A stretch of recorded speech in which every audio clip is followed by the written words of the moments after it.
Assalamualaikum warahmatullahi wabarakatuh.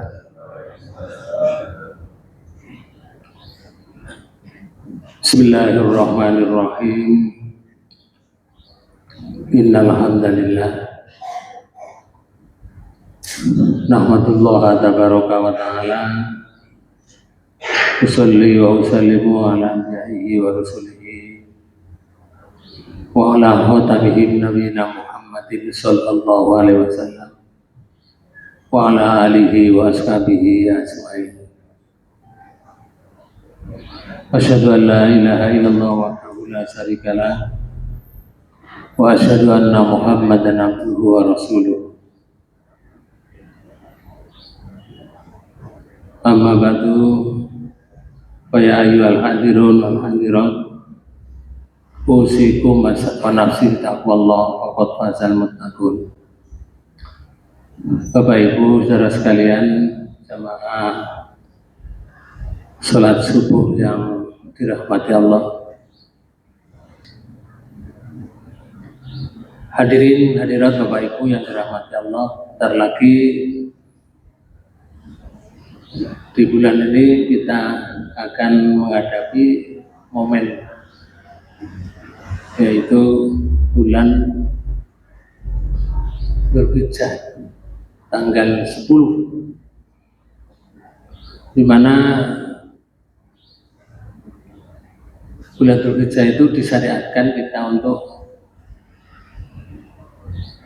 berkorban. Kurban itu dari bahasa Arab, dari kalimat koruba, koruba yakrubu, kurban, wa kurbanan, wa kirbanan. Dari kalimat itu, kalau diartikan itu, koruba itu mendekat atau pendekatan,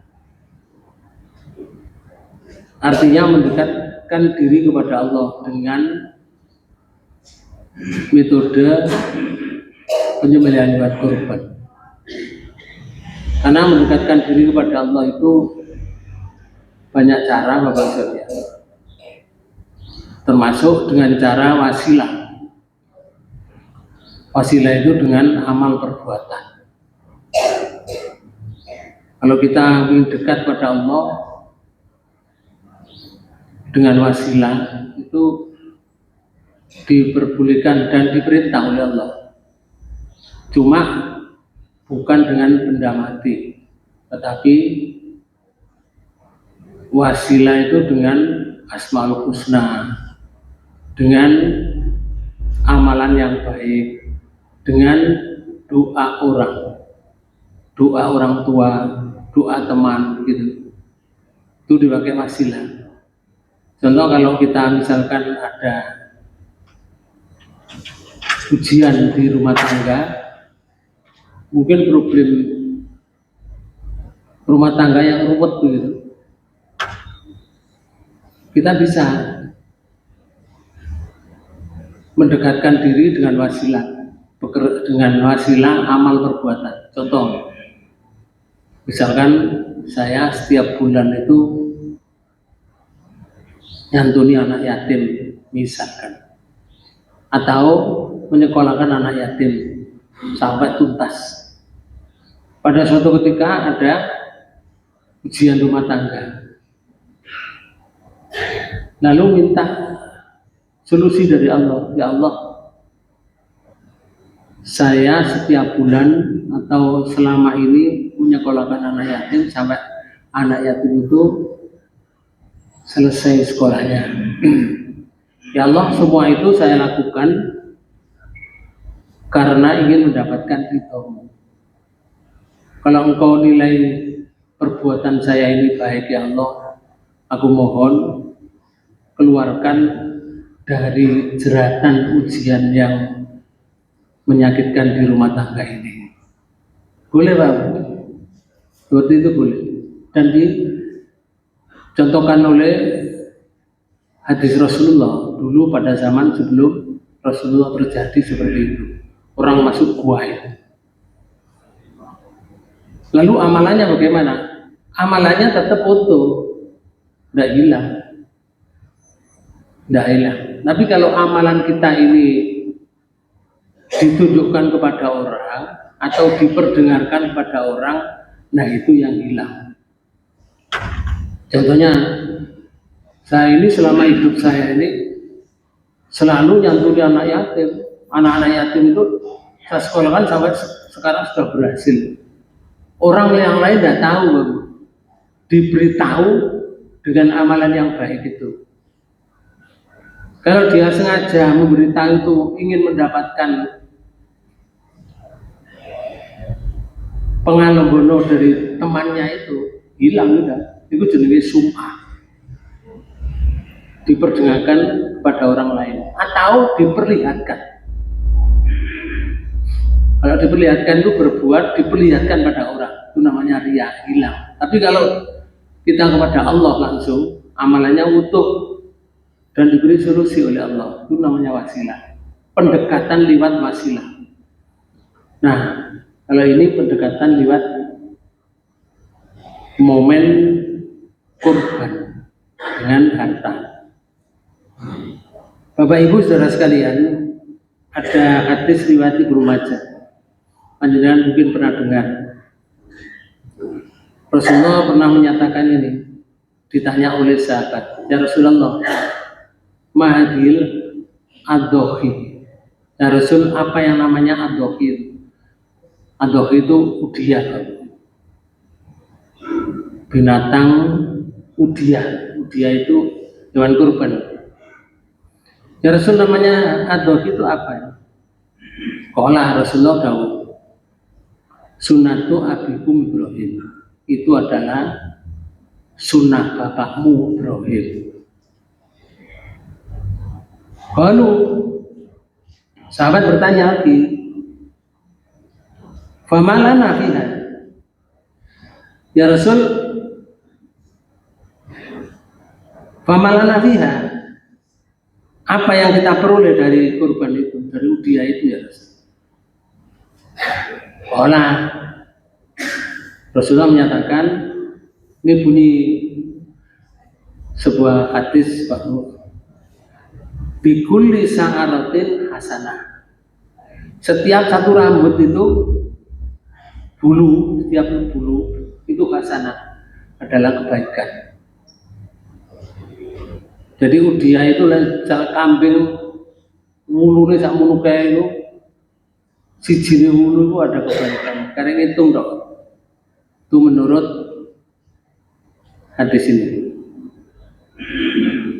Lalu qalu fasufu, sahabat menyatakan, lalu para sahabat itu bertanya, bagaimana dengan bulu domba itu? Qala bikulli sa'aratin minasufu hasanatin. Begitu juga bulu domba, setiap satu bulu itu satu kebaikan. Hadis ini riwayat Ibnu Majah. Hadis ini ditulis di kitab Ibnu Majah nomor 3127. Namun Bapak Ibu sekalian, kalau kita pernah mendengar hadis seperti ini, itu sebagian ulama ahli hadis, termasuk salah satu diantaranya adalah Syekh Albani, itu menyebutkan bahwa hadis ini memiliki kelemahan. Artinya hadis ini do'iful jiddan, sangat do'if. Jadi sangat do'if. Maka begini, kalau orang itu berkorban di hadapan Allah itu bukan dihitung satu-satu, tapi yang diterima oleh Allah adalah ketakwanya orang itu kepada Allah. Sudahlah, kalau orang itu bertakwa kepada Allah dengan mengikhlaskan harta untuk dikorbankan, ya sudah, surga itu. Jadi tidak dengan banyak bulunya tadi dihitung satu persatu. Namun maknanya hadis ini tentang keutamaan berkurban itu didukung oleh keumuman dalil-dalil yang lain tentang pahala amal soleh. Itu maknanya. Teks hadisnya itu dhaif jiddan. Kemudian lahirnya syariat kurban itu seperti apa? Latar belakangnya begini. Pertama, berawal dari berbagai macam ujian yang diberikan oleh Allah kepada Nabiullah Ibrahim alaihissalam. Sehingga endingnya itu Ibrahim itu dapat gelar seperti yang di dalam Al-Quran surat Al-Baqarah itu disebutkan di surat 2 ayat 124. Wa idzi betala Ibrahim rabbuhu bi kalimatin. Dan Allah telah menguji Ibrahim itu dengan beberapa kalimat. Terus ditunaikan oleh Ibrahim. Fataba alaih. Kemudian ditunaikan oleh Ibrahim. Nah, baru Allah memberikan ini ja'iluka linnasi ma'a. Aku memilih kamu Ibrahim. Linnasi kepada manusia imam jadi pemimpin kamu. Saya pilih. Makanya Nabi Ibrahim itu bapak para nabi, dipilih oleh Allah. Ujian apa saja yang diberikan oleh Allah kepada Nabi Ibrahim ditunaikan dengan ikhlas dan baik.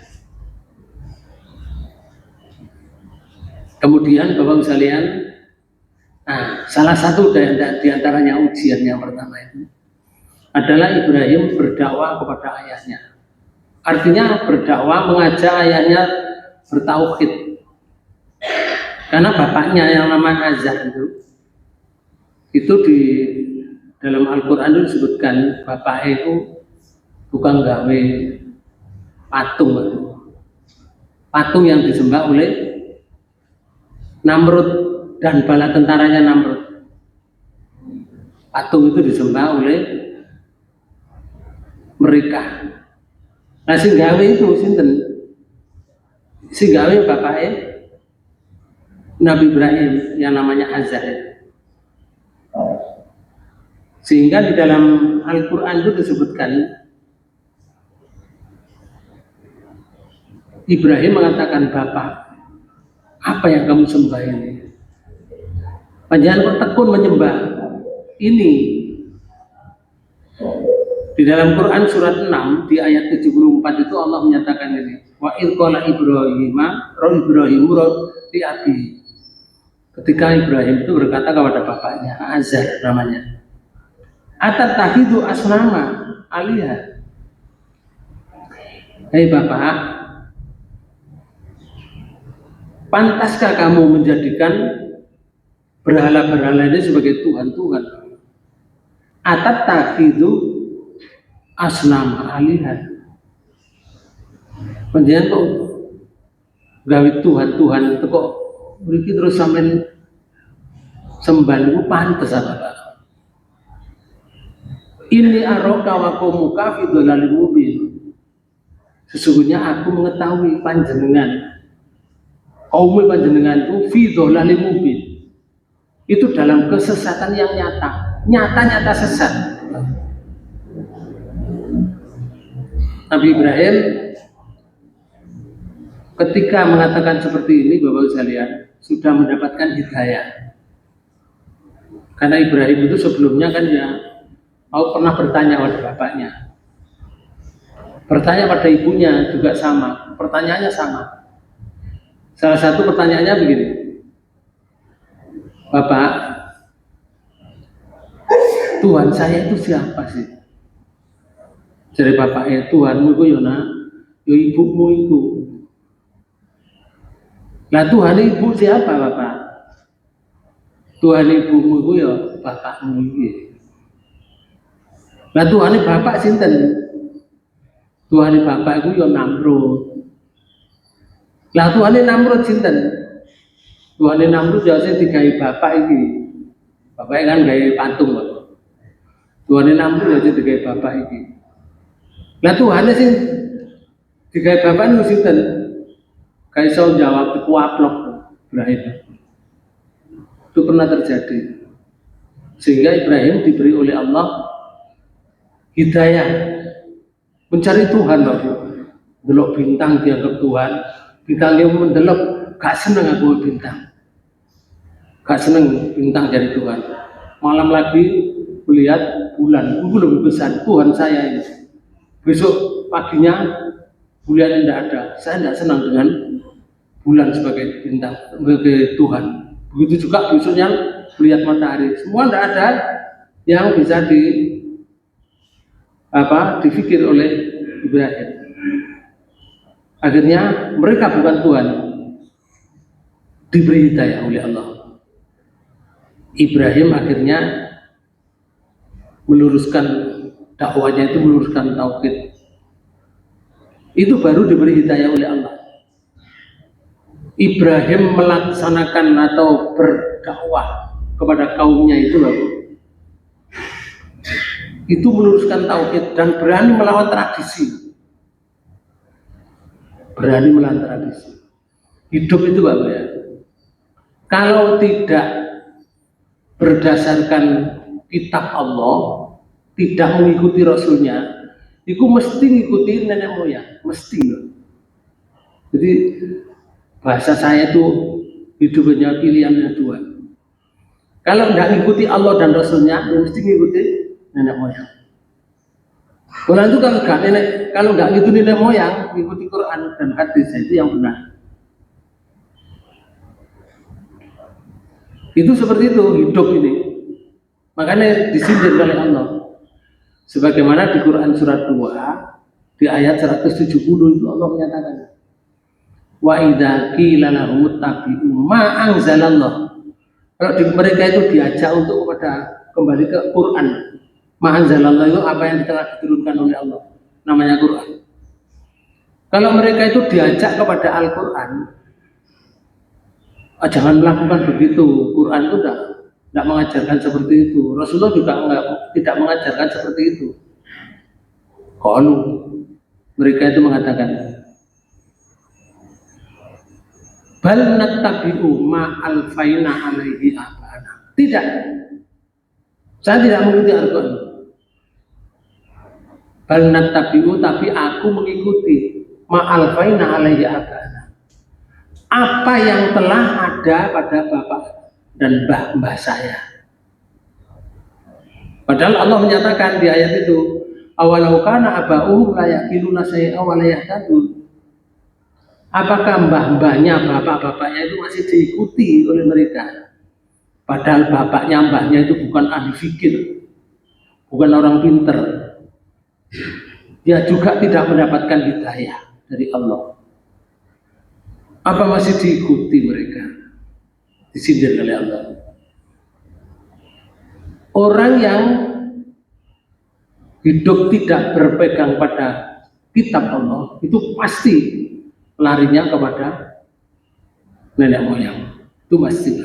Ibrahim ini berani melawan tradisi, itu berani banget.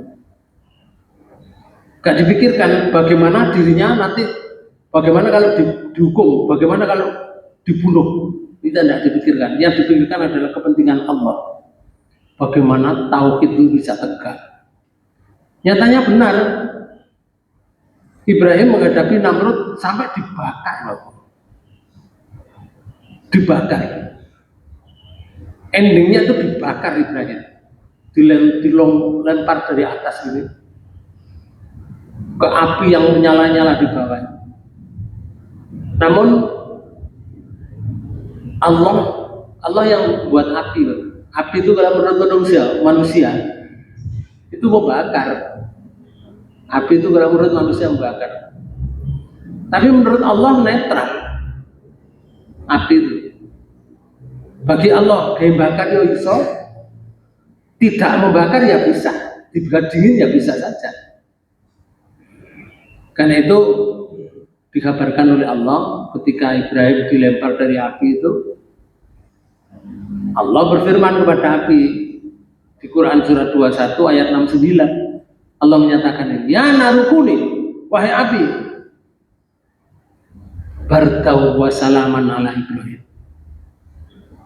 Barda, jadilah kamu barda. Barda itu gumpalan-gumpalan es. Wa salaman ala Ibrahim, dan selamatkan Ibrahim. Sehingga Ibrahim dilempar ke api itu, Bapak. Seujung rambut, satu saja rambutnya tidak terbakar, kulitnya tidak terbakar, malah kedinginan dalam api itu. Bagi Allah mudah. Orang dunia ini yang miliki Allah, diselamatkan oleh Allah dengan keberanian yang seperti itu. Itulah orang yang dekat dengan Allah.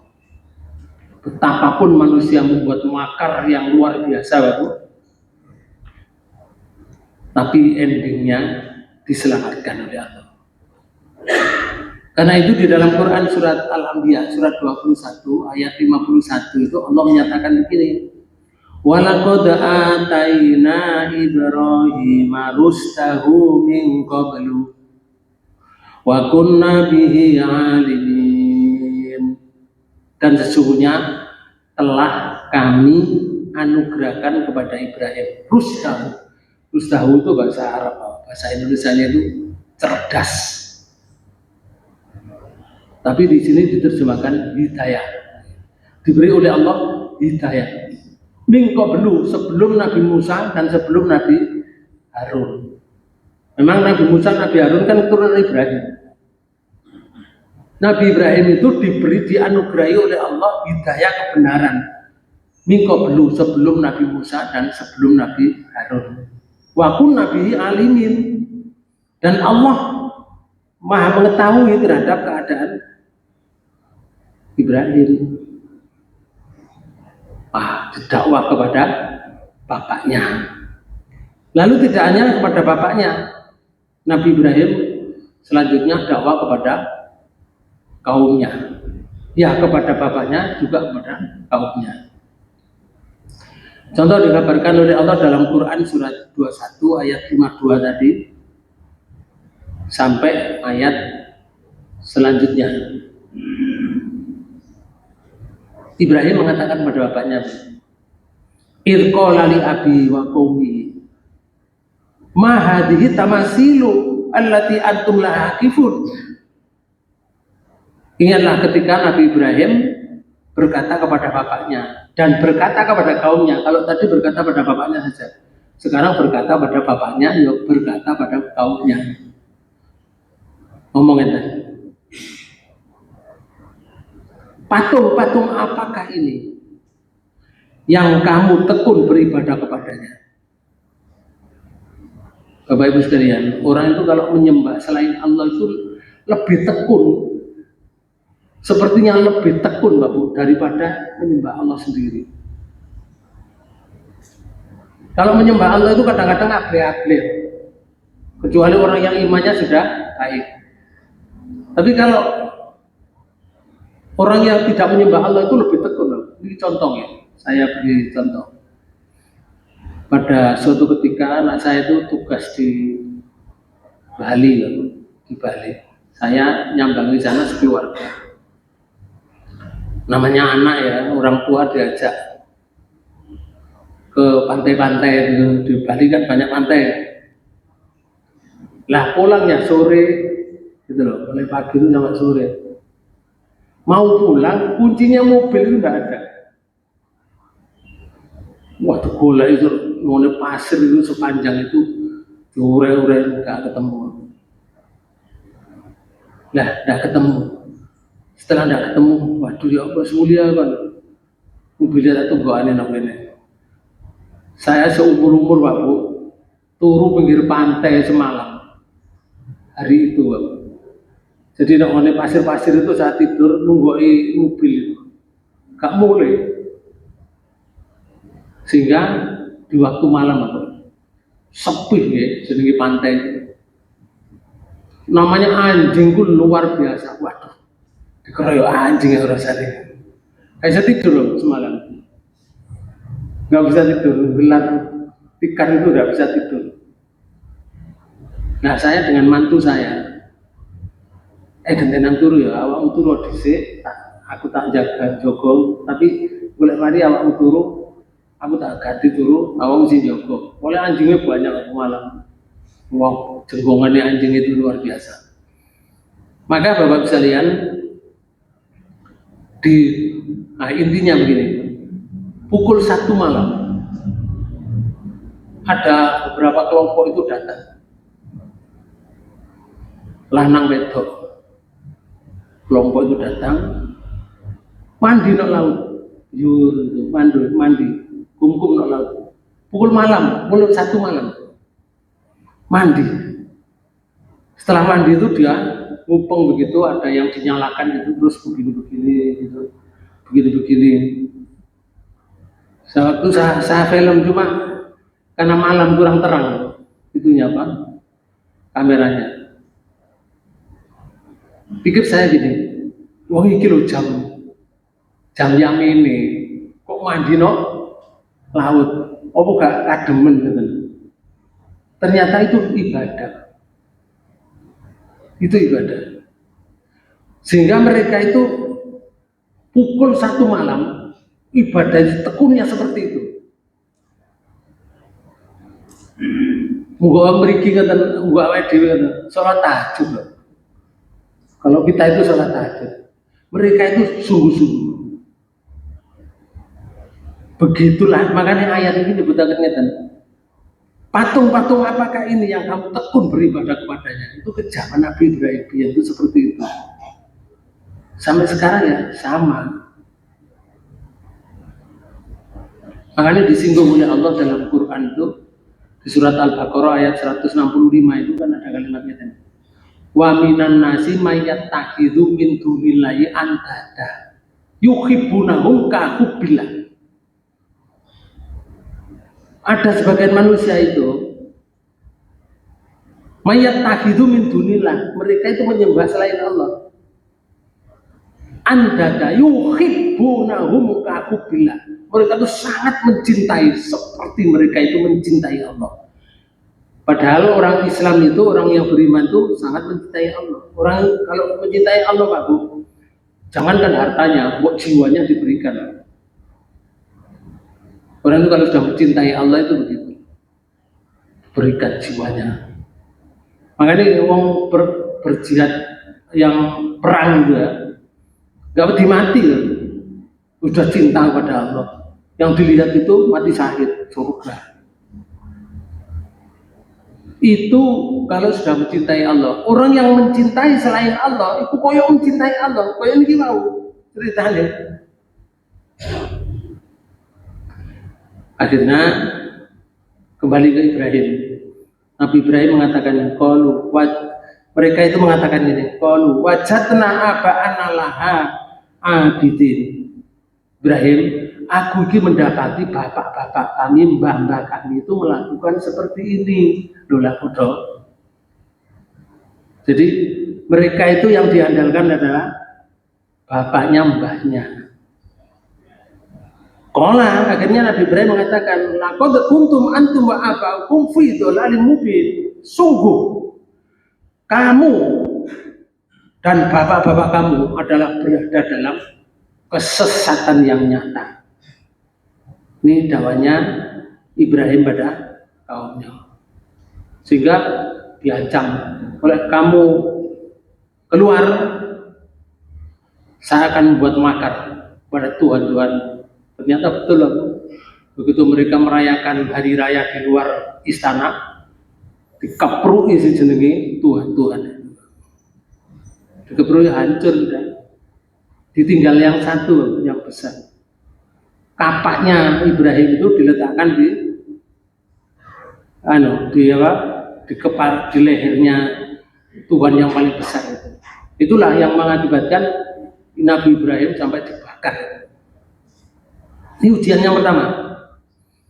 Kemudian ujian yang kedua, Ibrahim diperintah oleh Allah meninggalkan keluarga. Ada satu riwayat. Dan bojone Ibrahim itu yang pertama itu kan namanya Sarah. Okay. Sarah itu umurnya sampai 90 tahun nggak punya anak. Tapi Ibrahim selalu ngomong itu di surat 37 ayat 100 itu ngomong itu. Rabbi habli minas sholihin. Ya Allah, aku mohon diberi anak soleh, anak yang soleh. Rabbi habli minas sholihin. Ya Allah, saya mohon diberi anak yang soleh. Tapi bojone nggak bisa melahirkan, umur 90 tahun. Nah, jadi wong wedok itu lah perasaan loh. Oke, perasaan. Mas Ibrahim, aku kan umur sudah sekian. Panjenengan kok njaluk anak, aku lu kan ya. Akhirnya yang wanita istrinya itu memberikan penawaran pada Ibrahim. Bagaimana Mas Ibrahim kalau panjenengan tak rabekno maneh wong liya? Saya nikahkan. Ayo wong wedok sing apik ku ngoten. Dadi nawari sing lanang Nabi Walid, bojone Ibrahim iki, Pak. Nah, Ibrahim yang baik, Pak Bu, orang laki-laki itu gak langsung yo mboten. Ibrahim yo gak gelem. Ndak sayang. I love tetap you. Saya tetap mencintai kamu, wahai sayang. Karena wong lanang, Pak Bu, ya. Wong lanang ku saklo gagah Pak Bu. Udah dipaksa mau wedok, ku lemes, Pak. Wong lanang. Akhirnya dipaksa dirabekno pembantune jenenge Sarah. Akhirnya gelem. Ya sudah, dinikah, mendapat beberapa bulan, akhirnya hamil. Wong lanang iku lek duwe bojo siji, cintai 100%. Nang wedok lho. Tapi lek bojone loro berarti mantep nyeketan. Kini seket, kini seket. Sisi itu rupanya hamil, ngalem. Hamil itu sudah ngalem gede. Jadi cintai miring titik ini. Oke. Sing kene oleh suidak 5%, sing kene oleh 35%. Jadi masalah ini di keluarga. Tapi tidak disebutkan dalam Quran, tidak disebutkan juga dalam hadis, itu kisah. Jadi masalah bertepatan dengan itu, Bapak, anak sudah melahirkan, perintah oleh Allah, Ibrahim, keluar kamu dari rumah ini. Ujian itu. Jadi itu kok daerahnya Ibrahim di Palestina itu melaku, dia keluar dari rumah. Ada yang mengatakan itu sampai jaraknya 800 km. Maka Bapak sekalian sudah sampai di daerah Mekah, antara gunung dengan gunung ke bawah gini, namanya Bakah ini.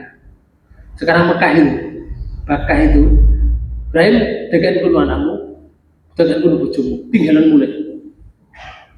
Jadi anak gak ada divisi, sing sabar ya awakmu ya, tadi kini aku tak mulai mana, betul-betul Bapak. Oh sudah kayak gunung lah, kan, roh mulai semuanya. Lah jenenge wong wedok ditinggal nang kono padang pasir, gak ono omah, gak ono tangga, gak ono wititan. Kalau panas cukup kepanasan, kalau malam kedinginan, jadi tinggal sama lanang. Jenenge bojo aku. Lek biyen zamane dadi jerakan ya Ibrahim diceluk bapak. Lah saiki dadi bojone ya diceluk napa? Mas nggih, bojo. Dipanggil, Mas Ibrahim. Apakah engkau akan meletakkan aku dan anakmu di tanah tandus yang tidak ada makanan, tidak ada minuman seperti ini? Ibrahim gak mentol, melaku tambah banter. Lalu diperintah Allah pulang, dipanggil lagi seperti itu, tambah jauh, dikejar oleh Hajar. Begitu yang terakhir, Mas Ibrahim, apakah ini perintah Allah?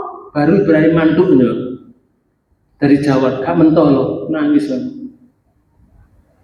Maka Ibrahim dari jauhan itu berdoa kepada Allah. Dungane ngeten. Di surat Ibrahim surat 14 ayat 37 Allah menyatakan ini. Rabbana inni askantu min dzurriyyati biwadin ghairi dzi zar'in inda baitikal muharram.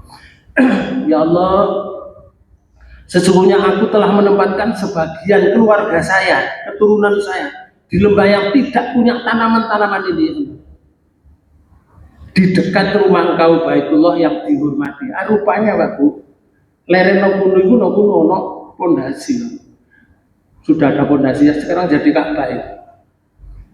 Pondasi itu dari mana? Nggak, penjelasan Quran tidak ada, penjelasan hadis juga tidak ada. Sopo sing gawe pondasi itu? Apa Nabi Adam, apa Nabi Idris, apa Nabi Nuh, nggak tahu. Tapi sudah ada pondasi. Ibrahim sudah menyatakan, oh ini berarti rumah Allah yang dihormati. Rumah Allah itu. Tapi gak ngerti kok jenenge Ka'bah guru. Nah, Bapak sekalian, jaluk Ibrahim dari kejauhan itu minta kepada Allah. Ya Allah, Rabbana liyuqimus sholata. Ya Allah, Engkau telah meletakkan anak saya dan keluarga saya di sini supaya mereka melakukan sholat, ya Allah. Waj'al afidatan minan nasi tahwi ilaihim. Ya Allah, jadikan sebagian hati manusia itu cenderung pada keluarga saya yang saya letakkan di situ itu. Lalu warzuqhum minas samarati la'allahum yashkurun. Berilah rezeki mereka itu dari buah-buahan agar supaya mereka itu bersyukur. Nah, Bapak sekalian, Nabi Ibrahim di situ kan tidak ada tumbuhan, tidak ada apa-apa, tapi Nabi Ibrahim minta apa? Buah. Inilah namanya iman. Orang itu harus ada iman. Menurut akal manusia tidak terjadi, tapi menurut iman akan terjadi. Allah Maha Kuasa, masih gak ada batang nggak bu, langsung ada buah, bisa nggak? Bisa, Allah Maha Kuasa. Apapun terjadi, Bapak, inilah bicara dengan iman. Nah, disitulah akhirnya doanya diterima. Sampai saiki daerah Mekah itu, Bapak, Mekah Madinah itu, walaupun kering kerontang, jenis buah itu luar biasa, lebih baik daripada di sini. Ujian selanjutnya, Nabi Ibrahim suruh bangun Ka'bah. Setelah bangun Ka'bah dengan Ismail, diuji lagi. Ibrahim suruh menyembelih anaknya. Inilah ujian yang paling puncak, Pak. Begitu mau ujian yang terakhir ini, Pak, ditawarkan pada anaknya. Nah, aku ini mimpi menyembelih kamu. Ismail bagaimana? Bapak, laksanakan Bapak. Kalau itu memang perintah Allah, engkau akan mendapati saya orang-orang yang sabar. Begitu sudah dilaksanakan dengan baik, Bapak sekalian, penyembelihannya betul-betul Mekah, pemain kan Mekah, pemain disembelih di Mina, kira-kira ya 5 kilo sana. Disembelih di sana, digudo sampai dilempari, digudo iblis, Bapak, mencoba ibu, mencoba tonggone dan kocone kata dilempar. Sekarang menjadi syariat lempar jumroh. Begitu sudah diletakkan di pelipisnya, anak itu disembelih oleh Ibrahim. Begitu disembelih, Bapak, dipanggil dari langit. Ibrahim dipanggil. Ayya Ibrahim, qad sadaqta ru'ya. Hai Ibrahim, kamu telah membenarkan mimpimu itu. Lalu diganti oleh Allah bidibhin adil, dengan sembelihan yang besar. Nah, inilah akhirnya menjadi syariat. Sekarang syariatnya bukan menyembelih anak untuk Allah mendekatkan diri kepada Allah, disuruh menyembelih apa? Kambing, seperti yang dicontohkan oleh Allah di ayat tadi, di surat 37 ayat 107. Pun sama teman, muka-muka pertemuan ini dibagi ya Allah Subhanahu wa Ta'ala. Demikian yang bisa saya sampaikan, lebih kurangnya mohon maaf. Kita tutup pertemuan ini dengan bacaan alhamdulillah. Alhamdulillahirabbil alamin. Subhanakallahumma rabbana bihamdika asyhadu an la ilaha illa anta astaghfiruka wa atubu ilaik. Assalamualaikum warahmatullahi wabarakatuh.